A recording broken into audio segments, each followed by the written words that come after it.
जिसके कान हों वो सुन ले, जिसकी आंखें हों वो देख ले।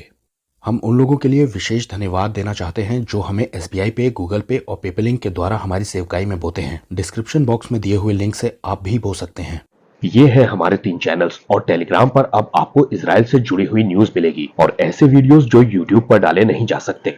क्या आज हमारी दुनिया में लाल घोड़े के निकलने का समय हो चुका है? क्योंकि यीशु मसीह के कहे के अनुसार जंग की चर्चाएं शुरू हो गई हैं और इजराइल एक बार फिर से खबरों में है। वैसे जब भी दुनिया में जंग शुरू होती है ये माना जाता है कि आत्मिक दुनिया में ये लाल घोड़ा निकला है और उसके निकलने के आफ्टर इफेक्ट्स पृथ्वी पर दिखाई देते हैं। इजराइल के प्राइम मिनिस्टर नेतन्याहू ने इस बार अपनी UN की स्पीच में ब्लेसिंग और कर्स के बारे में बताया है। इजराइल एक दिन सारी धरती के लोगों के लिए आशीष का कारण बनेगा, शायद ये बात जानते हैं, लेकिन साथ ही उन्होंने कर्स भी दिखा दिया है। अपनी समझ भर उन्होंने बाइबल को इंटरप्रेट करने की कोशिश की है और एक आह्वान भी पूरी दुनिया से किया है कि आप आशीष या श्राप किसके साथ खड़े होंगे। और इन बातों का ठेकरा फोड़ा गया है ईरान के ऊपर, ईरान की लीडरशिप के ऊपर, आयतुल्लाह खमैनी के ऊपर। रूस की मदद से ईरान एक न्यूक्लियर पावर बनने जा रहा है। बहुत से लोग तो ये भी मानते हैं कि ईरान न्यूक्लियर पावर बन चुका है और बहुत जल्दी एक बड़ी वॉर ईरान के साथ इजराइल लड़ने जा रहा है। ईरान जो कि एक शिया देश है वो बहुत समय से कोशिश कर रहा है कि इजराइल को, यहूदियों को इस दुनिया के नक्शे में से मिटा दिया जाए और ऐसी कई कोशिशें पहले भी की जा चुकी हैं इजराइल के खिलाफ और ये सारे के सारे देश ही इस्लामिक देश रहे हैं। आपकी जानकारी के लिए बता रहा हूँ कि इजराइल ने कभी भी पहले हमला किसी भी देश पर नहीं किया है। पहले इजराइल पर हमला हुआ है और उसके बाद इजराइल ने जवाब दिया है। भजन 120:5 में दाऊद कहता है, हाय हाय मुझे मेशेक में परदेसी होकर रहना पड़ा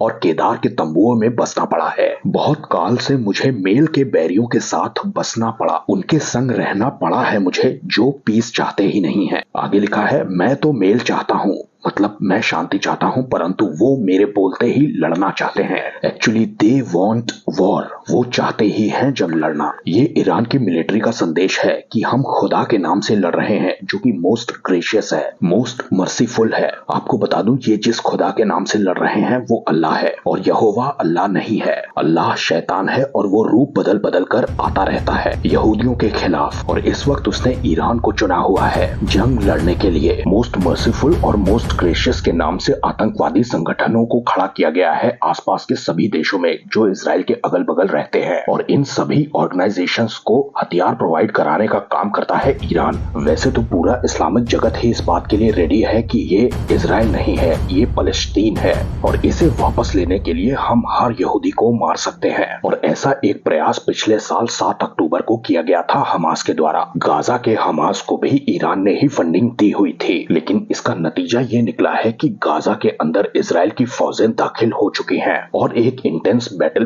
पिछले 1 साल से चलती चली आ रही है। हमास के आतंकी, जिन्हें वो हमास के लड़ाके कहते हैं, प्रतिशोध लेने वाले लोग कहते हैं, ये अपने चेहरे से नकाब उतारते ही आम इंसान बन जाते हैं और इसके लिए इजराइल को बहुत सारा नुकसान उठाना पड़ा है। लेकिन ये बात भी सच है कि हमास को लगभग इजराइल ने खत्म कर दिया है गाजा से, लेकिन छिटपुट घटनाएं अभी भी होती रहती हैं। हमास का अंत जकरिया 9:5 में दिया है। ये देखकर अश्कलोन डरेगा और अज्जा को दुख होगा, एक्रोन भी डरेगा क्योंकि उसकी आशा टूटेगी। गाजा में फिर राजा ना रहेगा, अश्कलोन फिर से ना बसेगी। ये फलस्तीन के शहर हैं सारे। जी हाँ, गाजा में राजा ना रहेगा और इजराइल ने इसे लगभग पूरा कर लिया है। आज से ठीक 1 साल पहले जितना नुकसान हमास के लोग इजराइल को पहुंचा सकते थे पहुंचा चुके, लेकिन अब उनकी धमकियों का समय खत्म हो चुका है। ढके हुए चेहरे होने के बावजूद भी इजराइल ने राफा गेट पर, जो कि उनका आखिरी पड़ाव है, मिस्र की ओर जो खुलने वाला गेट है, वहां पर इजराइल का एक बड़ा झंडा लगाया है। ये इजराइल की जीत को दिखाता है, लेकिन इसके लिए इजराइल को दुनिया भर का बहुत सारा विरोध देखने को मिला है। जिन्हें मालूम नहीं है कि पृथ्वी पर क्या चल रहा है वो इजराइल के साथ नहीं बल्कि फलस्तीन के साथ खड़े हैं।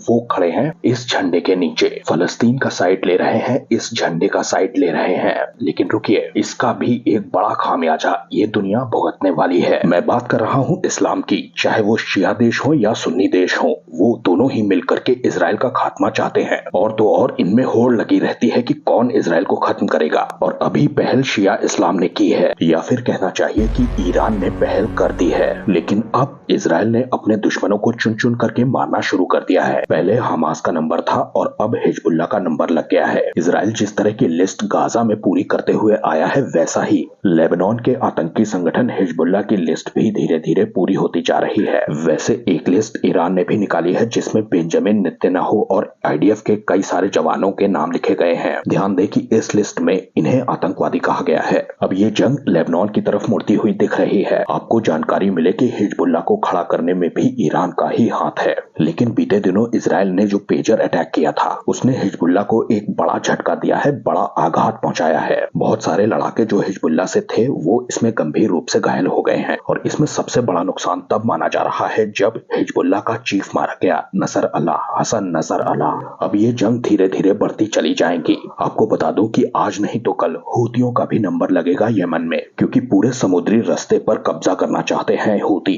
कोई भी शिप गुजरने नहीं देना चाहते। अगर कोई भी शिप लाल सागर की तरफ से गुजरता है और खासकर वो इजराइल से संबंध रखता है तो हूती उस पर अपना अधिकार जमाते हैं या उसे नष्ट कर देते हैं। और इस बात से भी पूरा वेस्टर्न वर्ल्ड परेशान है और ये वही श्राप है जिसकी चर्चा नेतन्याहू कर रहे थे। ये बिजनेस और रिलीजन दोनों को मिलाने की वजह से ऐसा हुआ है। आगे चल करके आप इन जंगों में और देशों को शामिल होते हुए देखेंगे। लेकिन होशे की किताब में बोने और काटने का एक नियम दिया है, होशे 8:7। वे वायु बोते हैं, वे बवंडर काटेंगे। क्योंकि उन्होंने हवा बोई है इसलिए वो वर्ल्ड काटेंगे, यानी बवंडर काटेंगे। आज की परिस्थितियां ये हैं कि लेबनान के कुछ किलोमीटर अंदर तक इजराइल की सेना ने ग्राउंड इन्वेजन कर दिया है। इन वॉर्स का नतीजा ये निकलेगा आगे चल करके कि इजराइल के कब्जे में बहुत सारी जमीन आ जाएगी। अपनी सीमाओं से लगे हुए जुड़े हुए देशों से जब इजराइल अपने शत्रुओं का नाश कर चुकेगा और शांति से रहता होगा, तब गोग इजराइल पर चढ़ाई करने की कोशिश करेगा। यह हेजकेल 38:8 में ये बात दी है कि वे देश देश के लोगों के वश से छुड़ाए जाकर सबके सब निडर रहते होंगे। और 11वीं आयत में लिखा है, लेकिन तू कहेगा कि मैं बिन शहर पनाह के गांव और देश पर चढ़ाई करूंगा। मैं उन लोगों के पास जाऊंगा जो चैन से निडर रहते हैं और सबके सब बिना शहर पनाह और बिना बेड़ों और पल्ले के बसे हुए हैं। इंग्लिश में लिखा है, बहुत सेफली रह रहे होंगे और विदाउट वॉल्स रह रहे होंगे। अनवॉल्ड विलेजेस, यानी कि किसी तरह की कोई शहर पनाह नहीं होगी गाँव के आसपास बचाने के लिए। सुरक्षा की जरूरत ही नहीं लग रही है क्योंकि शांति हो चुकी है चारों तरफ। आज शायद ऐसा मुमकिन नहीं लगता हो, लेकिन उन दिनों में ऐसा ही होगा। इजराइल अपने शत्रुओं से शांति पा चुकेगा क्योंकि शत्रुओं से बचने के लिए जो दीवारें खड़ी की गई थी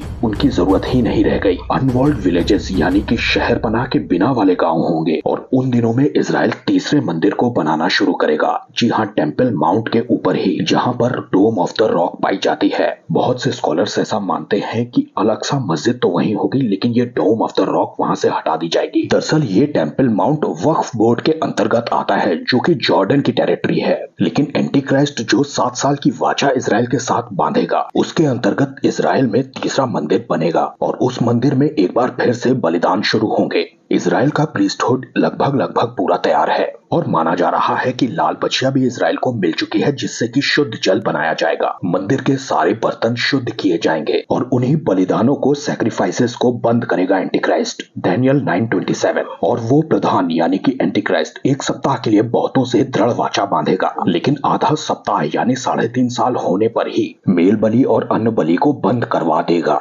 इंग्लिश में लिखा है sacrifice and oblation to seas. जी हाँ, मंदिर होगा, बलिदान होंगे तभी तो वो बंद करवाएगा। और दोस्तों, एक बार मंदिर बन गया तो फिर क्या रोक है यीशु मसीह के आने में। मंदिर का कंगूरा वही है जहाँ यीशु मसीह को ले गया था शैतान सारे राज्य दिखाने के लिए। आप यकीन करें या ना करें, लेकिन स्वर्ग भी इस बात का बेसब्री से इंतजार कर रहा है कि ये बातें पृथ्वी पर घटे, यीशु का राज्य शुरू हो। लेकिन इससे पहले मिडिल ईस्ट में एक ऐसा साम्राज्य उठने वाला है जिसका कोई तोड़ ना निकाल सकेगा, जिसके बारे में यूहन्ना लिखता है जो कभी हुआ करता था लेकिन आज नहीं है, लेकिन फिर से आ जाएगा। जी हाँ, इस्लाम है वो राज्य। दुनिया का अंत आने से पहले एक बार फिर से इस्लाम का राज्य पूरी दुनिया पर छा जाने वाला है और बाइबल कहती है कि उस पशु से कोई भी ना लड़ सकेगा। जी हाँ, उसी से लड़ने के लिए यीशु मसीह को स्वर्ग से आना पड़ेगा, असली वाले यीशु मसीह को, बाइबल वाले यीशु मसीह को। लेकिन धोखा देने के लिए इस्लाम से भी एक यीशु मसीह आ रहे हैं, जिहादी ईसा मसीह। और इससे लड़ने को, दुनिया की आखिरी वॉर शुरू करने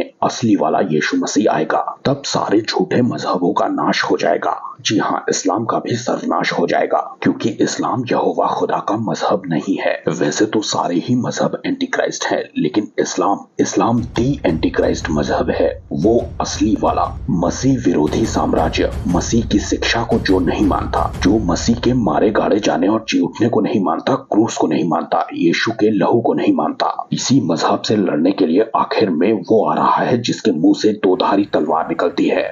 प्रकाशित वाक्य 19:11। फिर मैंने स्वर्ग को खुला हुआ देखा और देखता हूँ कि एक सफेद घोड़ा है और उस पर एक सवार है, जो विश्वास योग्य और सत्य कहलाता है और धर्म के साथ न्याय और लड़ाई करता है। इंग्लिश में लिखा है, He is faithful and true, and in righteousness he doeth judge and make war. Righteous war. इस दुनिया के आखिर में जो युद्ध यीशु मसीह लड़ेंगे वो अन्याय से नहीं बल्कि न्याय से लड़ेंगे। ये कोई मजहबी जंग या धार्मिक युद्ध या धर्म युद्ध नहीं होगा, ये एक धर्मी युद्ध होगा, धार्मिकता से भरा हुआ, क्योंकि सबसे राइचियस वॉर वो ही लड़ सकता है। सबको जय मसीह की।